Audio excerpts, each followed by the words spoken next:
मुंबई महानगरपालिकेचे निकाल जे आहेत निवडणुकीचे ते आता समोर आलेले आहेत आणि निकाल समोर आल्यानंतर मात्र उपमुख्यमंत्री एकनाथ शिंदे यांनी एक सावध भूमिका ठेवलेली आहे। ती म्हणजे अशी की सर्व नवनिर्वाचित निवडून आलेले नगरसेवक आहेत ते सध्या पंचतारांकित हॉटेलमध्ये आहे। सध्या मी त्याच हॉटेलच्या खाली आहे, बघू शकतो या ठिकाणी कशा पद्धतीने मोठा पोलीस बंदोबस्त हा देखील तैनात करण्यात आलेला आहे। मोठ्या संख्येने या ठिकाणी प्रसारमाध्यमे हे देखील उपस्थित आहेत।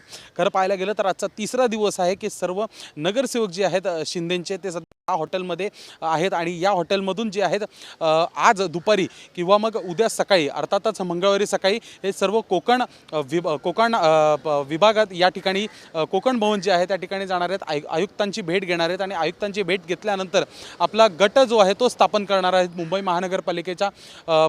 महानगरपालिकेसाठी आणि आपला गटनेता हा देखील निवडताना दिसून येणार आहेत। अर्थातच अमय घोले आणि यामिनी जाधव यांचं नाव चर्चेत आहेत, कारण की दोघंही निकटवर्तीय मानले जातात, उपमुख्यमंत्री एकनाथ शिंदेचे विश्वासू म्हणून मानले जातात आणि त्यामुळे कुठेतरी महानगरपालिकेमध्ये शिवसेनेमधनं वरिष्ठ स्थान समजा कोणाला असेल तर यामिनी जाधव किंवा अमय घोळे यांनाच असणार आहे। यामध्ये नावाची बदल ही देखील वेळेनुसार होऊ शकते।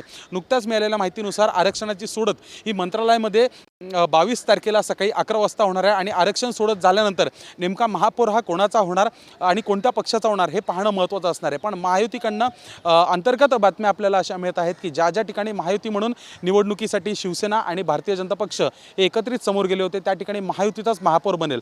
पण महायुतीचा महापौर जरी होत असला तरी मात्र मुंबईमधील सर्व नगरसेवक एका पंचतारांकित हॉटेलमध्ये आता सध्या आहेत 3 दिवसांपासून आणि त्यांची या ठिकाणावरनं नेमकी सुटका कधी होणार, कधी ते गटस्थापन करणार याकडे आता सर्वच राज्याचं लक्ष लागलेलं आहे। व्हिडिओ जर्नलिस्ट संतोष बोडारे सोबत मी शुभम उमाळे, महाराष्ट्र न्यूज, मुंबई।